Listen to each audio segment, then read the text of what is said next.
if I was the Democratic leader, Hmm. my core position would be I don't give a fuck if you have a poll that says 98% of the country is for the army being deployed on the Right. basis of the lies.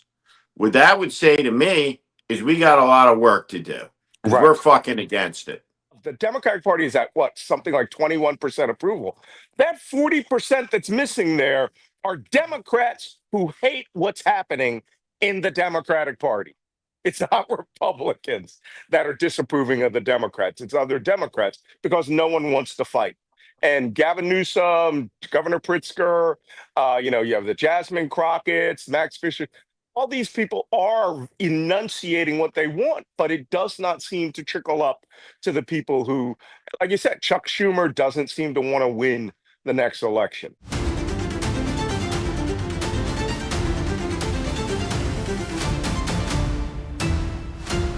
This is Black Man Spy.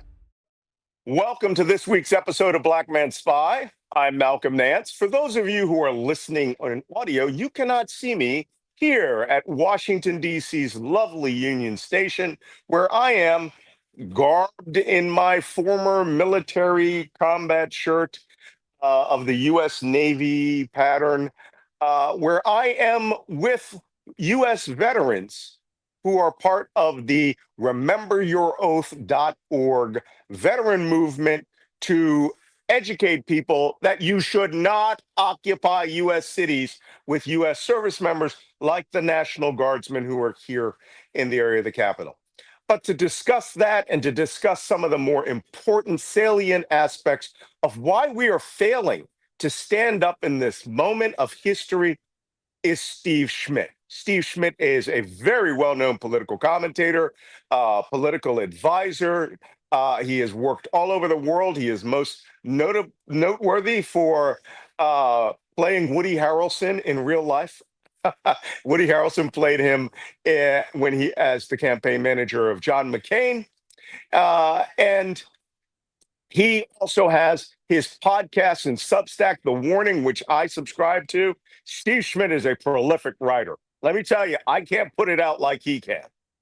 2, 3 times a day, he is giving us the best political advice that we have. And I am honored to have him on Black Man Spy today. And with that, let's talk to Steve. Thank you very, very much for coming on this show.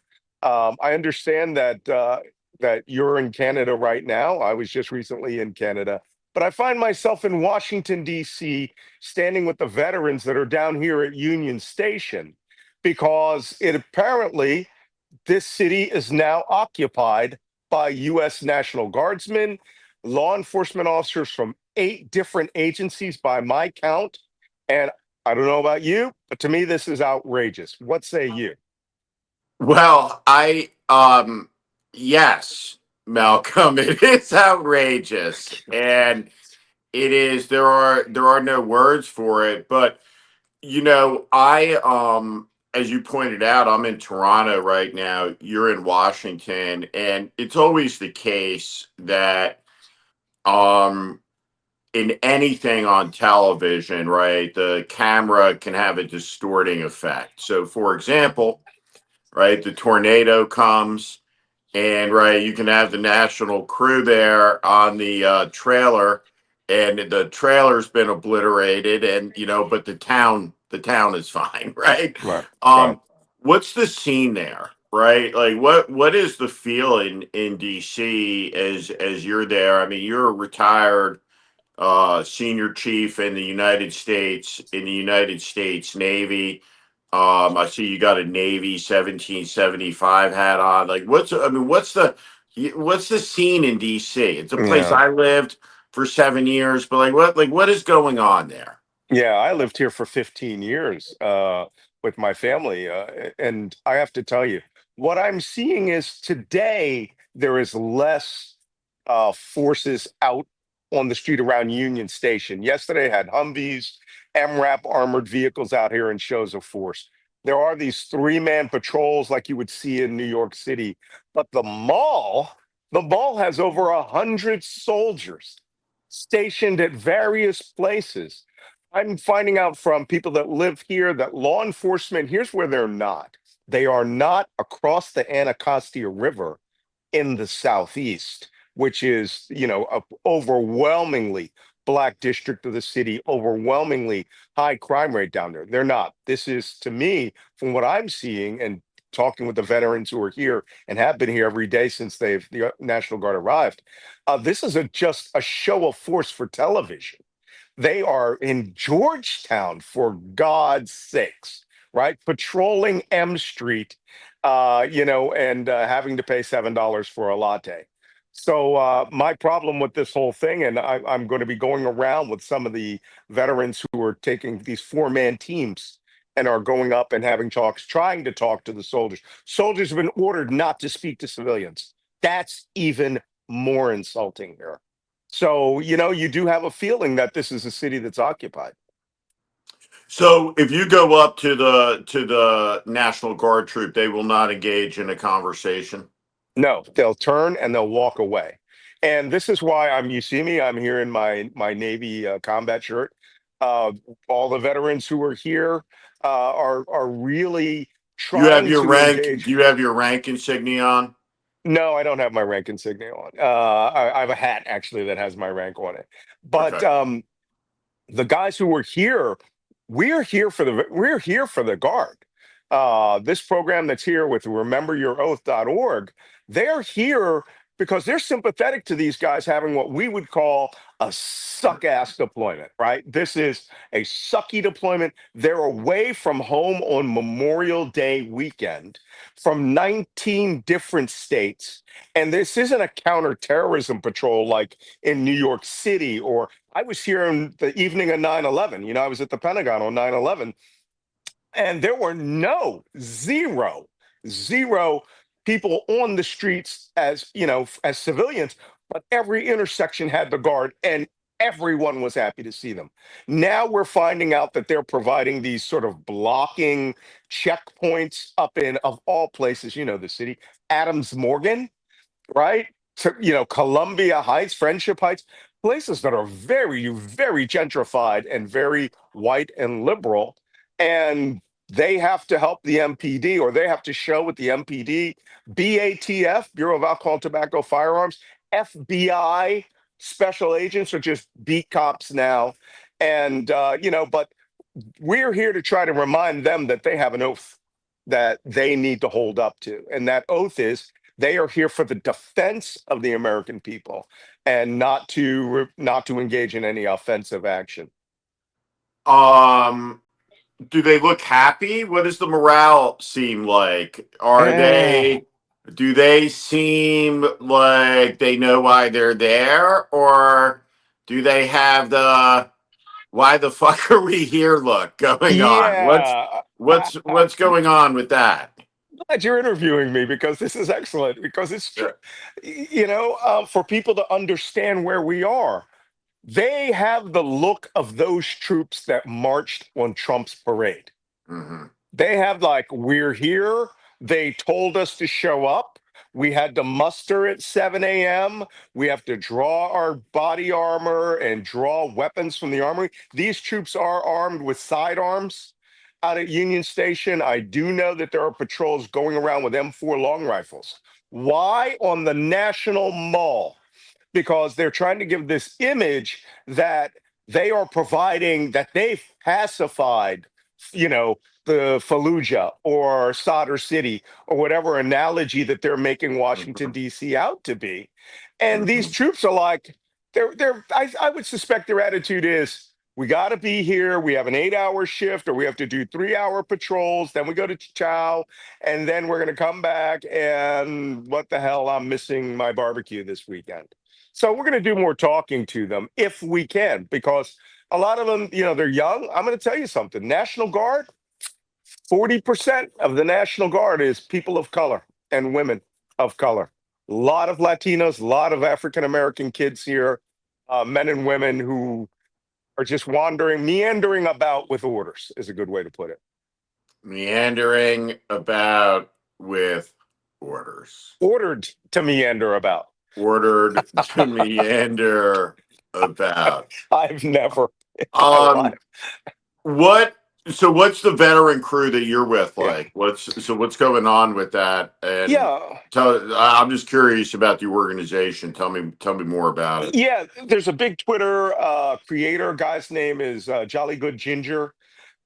He's a veteran U.S. Army, does a lot of Twitter activity or TikTok activity, and he created a group called Remember Your Oath, which is ironic because it's very close to the Oathkeepers. And if you recall that right-wing group that was designated a terrorist group in Canada, right? The Oathkeepers started with the premise that former U.S. military, active law enforcement were to never occupy a U.S. city and to never raise up or oppress U.S. service members. And then they attacked the Capitol on January 6th and now are in ICE and other organizations. Remember Your Oath is any military veterans, military families who want to help the National Guard, members of the armed forces, if they bring the Marines in here or other armed forces, to remember that their oath is to the Constitution. And in fact, we're about to establish a giant tent here in front of Union Station. And we're going to be playing General Milley's speech to the armed forces when he retired nonstop. The speech where he says, "We took an oath to the Constitution of the United States. We didn't take an oath to a king. We didn't take an oath to a queen. We didn't take an oath to a dictator." Yeah, yep, yep. And we play that nonstop. It's not a Where do psychological operation. you play that? Where do you play that at? Well, we are literally right in front of Union Station. As a Okay. matter of fact, our tent is going up to as you're looking at Union Station, to the left of the Liberty Bell replica. That's there in Okay. front of, in the circle, right where Columbus is. And we have to stay on the sidewalk. And we're going to be face first for anyone that parks in there. That's where they bring all the MRAPs, the mine resistant armored personnel carriers, and their armored Humvees. They park right there in the valet parking or the Uber pickup at Union Station.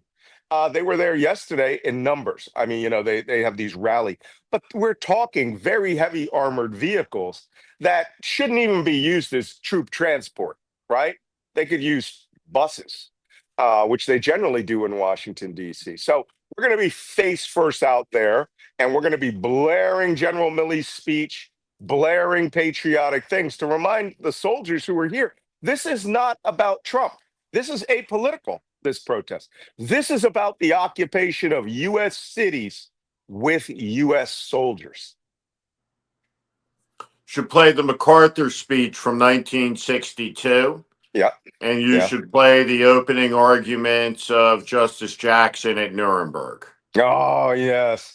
Judgment at Nuremberg is one of my favorite films of all You time. should play that. Yeah. And, we also have people here. We're going to try to partner with other groups. As you know, I run a political action committee now called FAFOPAC.org, which stands for Focused Action with Focused Objectives. And so is Hold the Line PAC, which is Marcus Flowers. He's a combat veteran. We're aligning with Veterans for Responsible Leadership, Lieutenant Commander Bobby Jones. And actually, I think he's a full commander. And hopefully National Security Leaders for America, to get lawyers down here, judge advocate generals. We are creating flyers to help people, these soldiers. And here's another thing. These guys don't, if you offer them something, they won't take it. I've never been anywhere in my service where we wouldn't selfie with civilians or, wave or do anything like that. They are treating, one veteran, she said the other day, trying to speak to these soldiers, they act like they are on a combat deployment. So now it's time for me to interview you. I was on with Rick Wilson last week, and we had a discussion about that. Why we are not seeing what I would believe is the proper level of outrage about what is happening with the use of the armed forces, the use of law enforcement, and Donald Trump essentially militarizing the presidency. What did he say? he said, he said, I said, between me, him, and Joe Walsh, we were shouting pretty loud, right? We have a crew of people who are very angry, and we feel that the Democratic Party, or even it doesn't matter, never Trumpers, that people are not responding with the proper level of outrage. People are wanting to, the leadership wants to be the cooling saucer of democracy, and want to be the genteel people who feel that they can convince the public that they can govern. And Gavin Newsom is coming right out with, in your face, measured, but still in your face. But you feel the appropriate level of outrage is there. And I mean, we've essentially been handed the intolerable acts of 1774. So, anybody going to respond to that? What do you think is the reason that the country has not felt the boiling pot yet? So 10 years, 2007, Mm. I was going to Ukraine. I was involved in the Yushchenko presidential Ah, election. He was poisoned by Putin. right. He was that guy. And so the night before I was leaving, it was in December, was at a holiday party, and it was an annual thing. I lived outside of Sacramento, Mhm. and it was a really big house. It was a 10,000 square foot house out in the out Right. in the kind of the Sacramento exurbs, and there were 400 or 500 people at this party. And I got there, and when I got there, the lights were flashing on the house, and there Hmm. were a bunch of dudes outside fucking around with the fuse box. And I knew like four of them, and I knew they knew nothing about electricity. And I went in and joined the party, and it was about that. It was about that time of the night where people were starting to get really hammered. Right? It was like at 10 o'clock. Right? Like people were starting to cut loose, and the smoke alarm went off, and nobody moved. Nobody moved. Right? Mhm. Whatsoever. Not a single person. And little time goes by, and you start to smell smoke, Right. right? I smell, and most people didn't move. Sprinklers came on, and people started to slowly move, but Slowly. the last people wouldn't get out of line for the bar until after the roof was on fire. And Really? I went in there with another guy. We got the last couple people out, and it's been a definitional event for me. I mean, there's a movie called One Life that Anthony Hopkins is in, and it's about Sir Anthony Winton, Mm. who is known as the Angel of Prague, who Mm. saved a Right. lot of Jewish children in Right. 1938. And I mean, if you were a parent and you handed your child to a British stranger, I imagine you would have faced no small manner of judgment from people who said you were crazy. Right. Yet, those are the Jewish children of Prague who survived the war. And Right. I think this is a moment where there are troops in DC, but there are not troops on a street near me, Right. right? What I am in Toronto. Hmm. Toronto is not a crime free city, but Toronto is a safe city. Washington, D.C. is not a safe city, right? Hmm.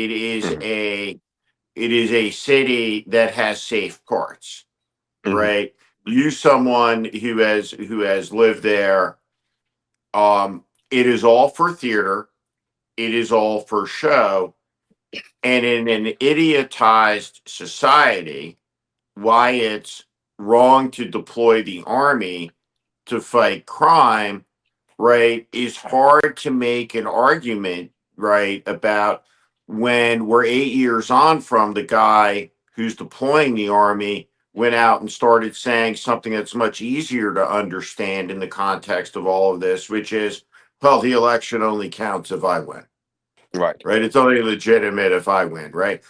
One of them, right, is an easier concept to grasp, right, for most people than the difference between National Guard, reserve components, why he can send the Mississippi Guard on loan from the governor of Mississippi to Washington, but why the Mississippi Guard can't go to California, but that Hmm. if he tries, what that would mean, and so on and so forth. So, we're just at a point where if it's a little concept, people can't understand it. If it's a big concept, people can't understand it. They Right. don't understand any concept at any time about anything is part of the reason we're in trouble. One of the things that we know is that the people do not like this. Right. What's going on? We know this from the polling numbers. We know that they do things without a plan, right? And so the next part of this, right, has the potential to go down a farcical path, a dangerous path, Hmm. right? But certainly a bad path, right? That's there.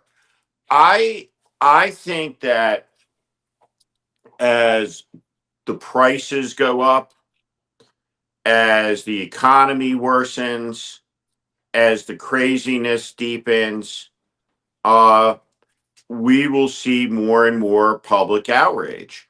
Hmm. Um, the part of the reason that we're in this mess is the total collapse of the Democratic Party.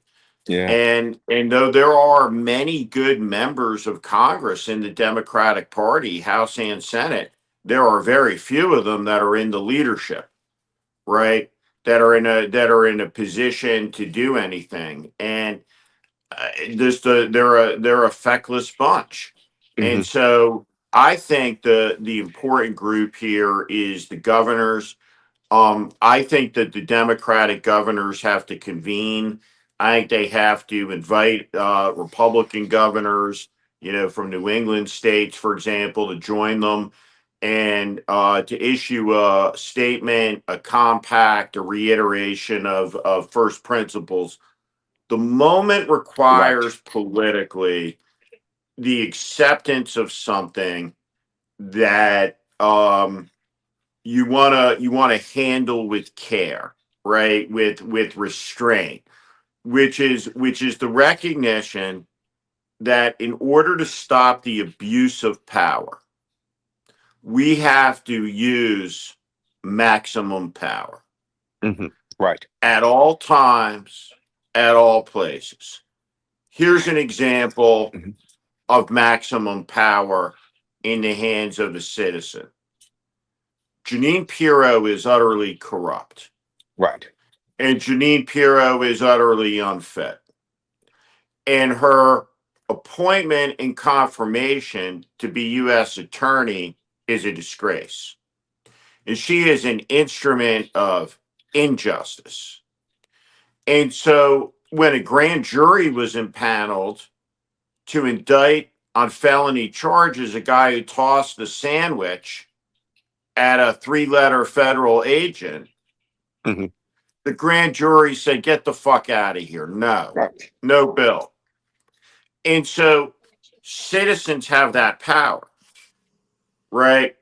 And one of the groups that I'm involved in, Save America movement, will begin advertising soon, right, to potential jurors and grand jurors as they walk in to those courthouses where there's a corrupt U.S. attorney to nullify the indictments, Right. returning no bill, right? Because their Yeah. word can't be trusted on the acts of political persecution by prosecution.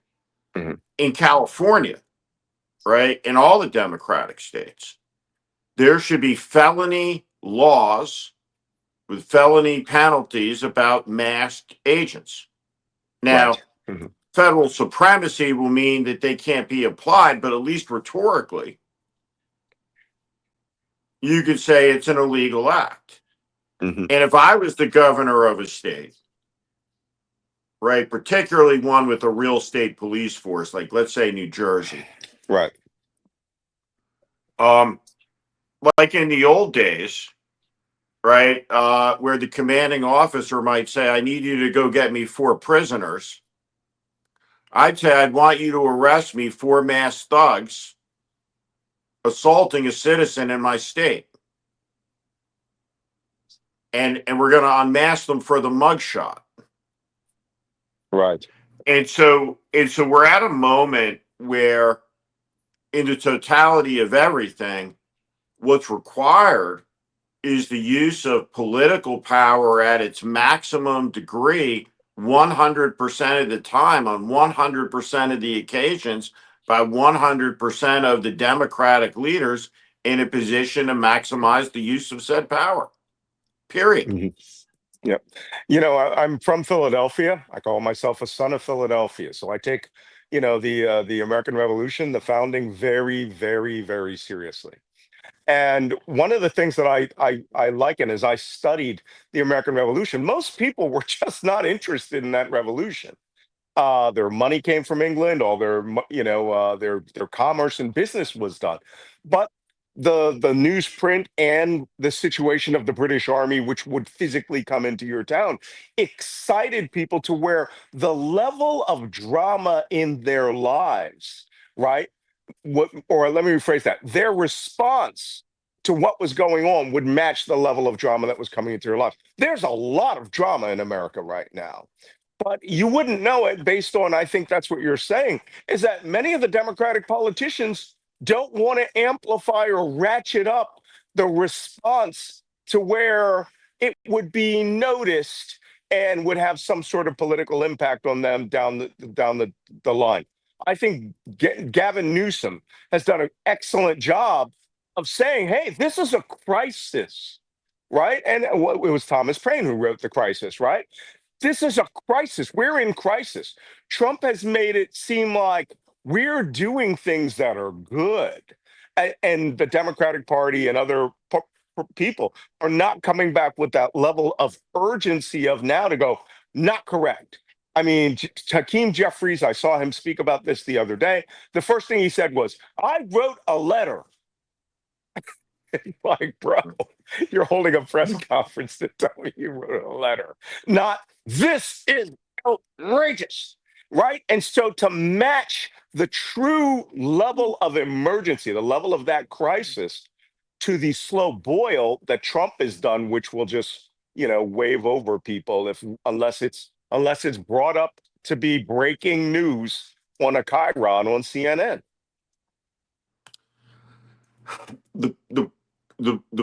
Here's the problem. Mm, The problem is not far from you.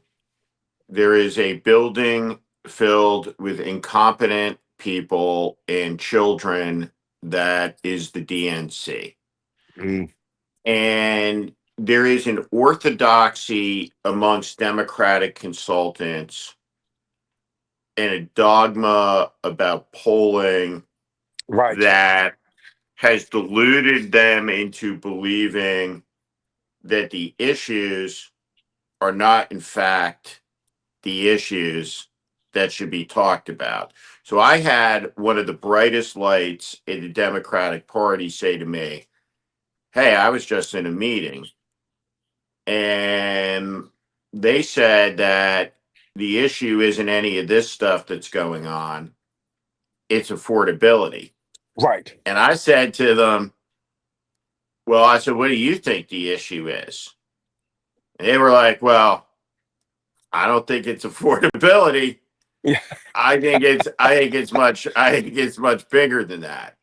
And I would agree with that. So here's like my political position, right? Mhm. And if I was running the politics on this, right, for the Democratic Party, if I was the Democratic leader, Mhm. my core position would be, I don't give a fuck if you have a poll that says 98% of the country is for the army being deployed on the Right. basis of the lies. What that would say to me is we got a lot of work to do because Right. we're fucking against it. We're Yeah. against it, Mhm. right? And we're against it because we have to be against it, Mhm. right? Because what is the purpose of a political party if it doesn't serve a great national purpose? That's what John Kennedy talked about. Right. And if the purpose of the Democratic Party, which is one of the most important institutions in world history for the advancement of human dignity and freedom, if their purpose and meaning in this moment is not to raise the American flag and to shout, no, we believe in these things, not these things, and you cannot do these things for these reasons. Mhm. That's what's required in this moment. Right. And Just you have a leadership class just fundamentally not meeting the moment. yeah. And they did an interview with the Senate nominee or the Senate candidate. I can't recall his name right now for Maine, former Marine, oyster Yeah, he's fisherman, great. great guy. And they asked him straight up, if you get elected, are you going to vote for Chuck Schumer as leader? And he just flat out, no hesitation, no, Yeah. no, I will Well, not vote for him as leader. Same with Terry Virts, the astronaut in Texas. Right. Right? Terry Virts is the first guy, right, in the race to say no. And that's the right position, It right? is. Is if you're a Democratic Senate candidate, right, and you get the question, uh, will you vote for Chuck Schumer to be the leader? The right answer is no. I'll cut my hand off first. Right. No. you know, the funny thing about it is you're right about they are so beholden to what they think the political thing is. I mean, no offense. I've been on a lot of podcasts. I was on air with you at MSNBC for 7 years.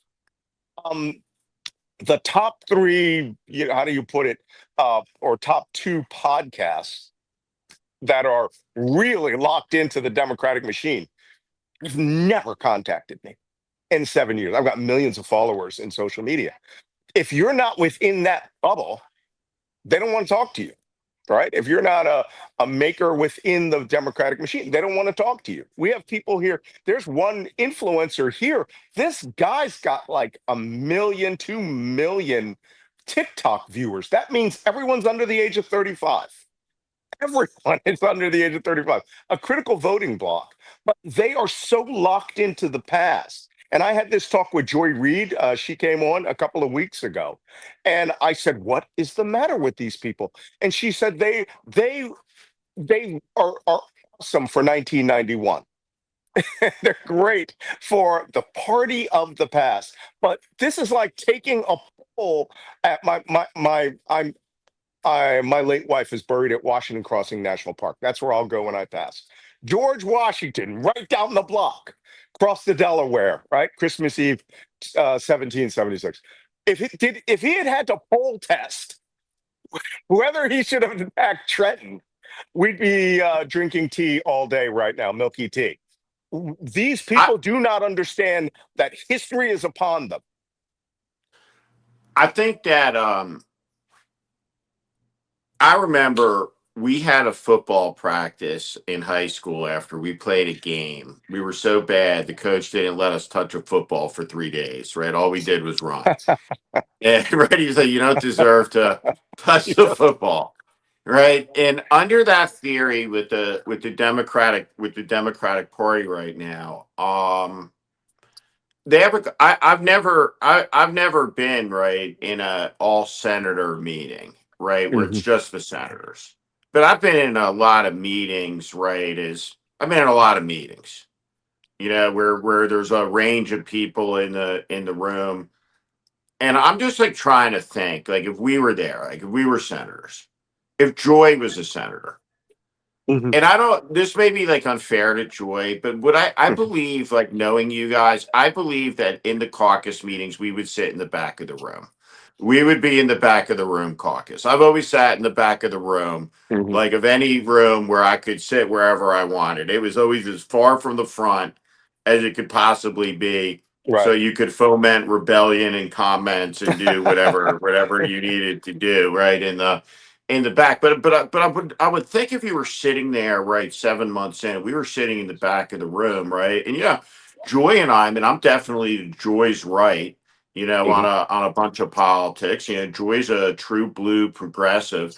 But putting that aside, like on the issues, just pragmatically, I mean, we would be sitting there saying, hey, we gotta fucking win an election, Right. right? Mhm. Like Right. we gotta win an election. And we can't win an election with this guy.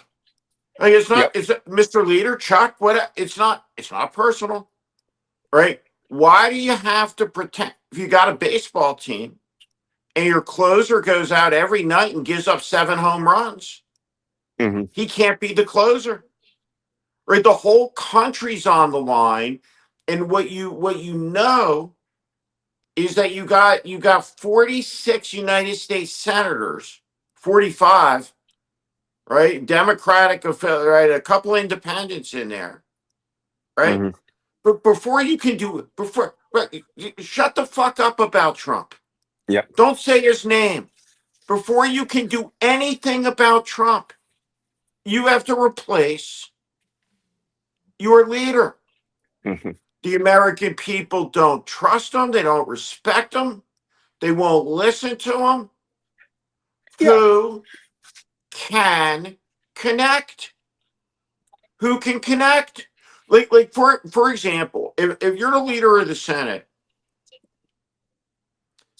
Elizabeth Warren has 50 IQ points against every person she talks with on CNBC about the Trump economy.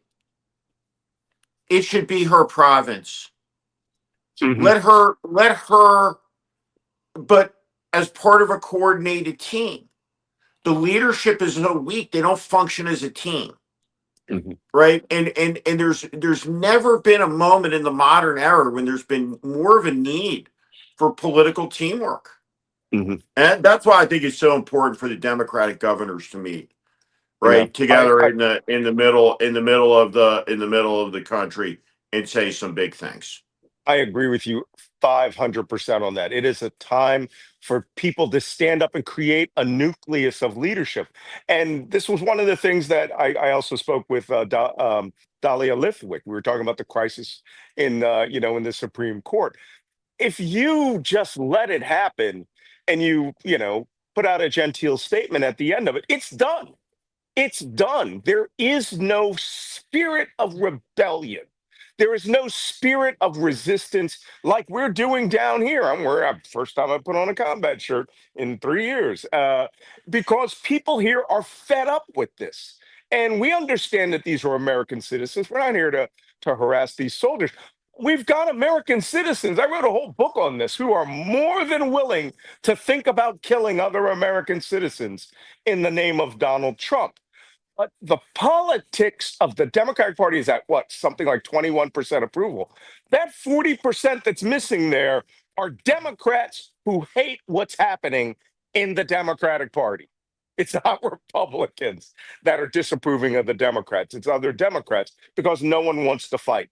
And Gavin Newsom, Governor Pritzker, you have the Jasmine Crockett's, Max Fisher, all these people are enunciating what they want, but it does not seem to trickle up to the people who, like you said, Chuck Schumer doesn't seem to want to win the next election. He just wants to hold on to his position.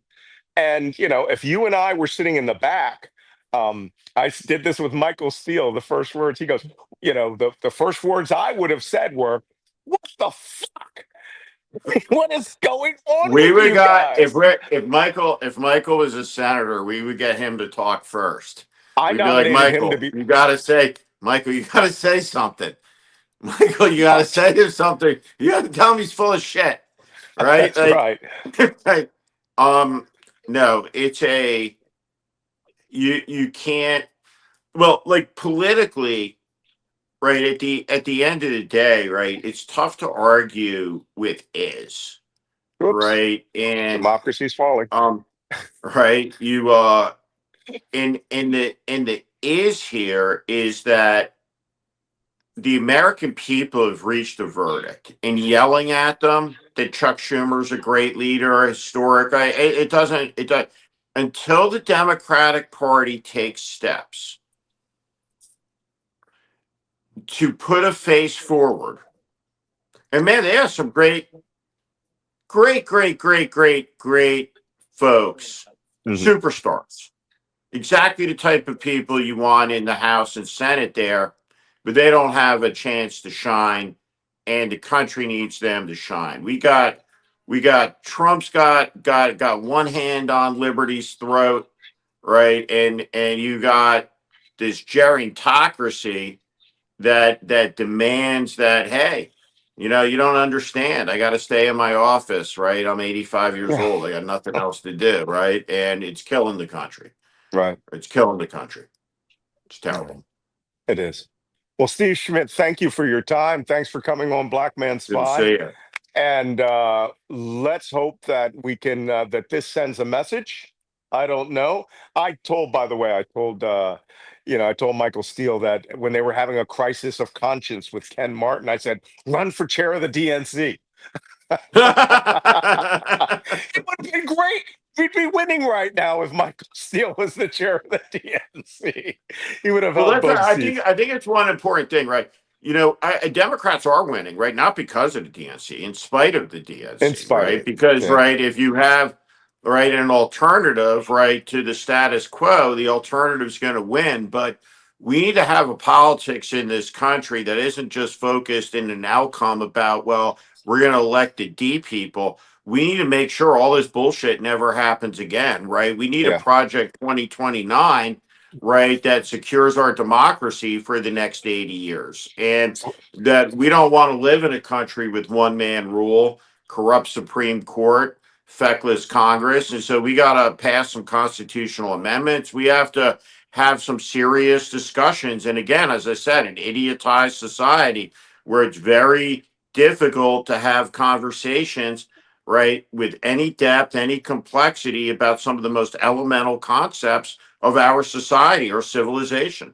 Absolutely, and it has to be on a macro level, not figuring out what kind of sandwiches they want to order for lunch. We need to re-engineer this. I actually made a statement the other day that it's time for a new Continental Congress for everyone who is opposed to this dictator to do what you just said, which is outline the direction that America will go when we win. So thank you again for coming. I appreciate you taking your Good to time see you, out Malcolm. from your holiday, and we'll talk to you soon. Well, thank you for coming to this week's Black Man Spy. I will probably be here in Washington, D.C. for a week, and we'll see who else we get to interview. But it is critically important that you understand that it is a point in American history that we all must confront. We are at the point. If you ever thought not what it was like to be in Nazi Germany in 1936, but to be in the United States in 1774 when Mad King George issued the Intolerable Acts, right? Where they would force you to house British soldiers in your house, or they would unlawfully search and seize anything that belonged to you. They could search your home, they could take any of your property, where they could detain you on the streets. That's happening in this city right now. It's happening in America right now. And you are living that moment in history. And I pray to God that you can take something away from this last podcast. This is happening every day in America. And I want you to stay tuned for it. So listen to Apple, listen to Stitcher, follow me on Substack at malcolmnance.substack.com. I'm on Blue Sky, malcolmnance.bsky.com. I'm still on Twitter, if you can even believe that, at Malcolm Nance, Facebook as well. So thank you again for coming to the Black Man Spy podcast. And by God, I will see you on the beach.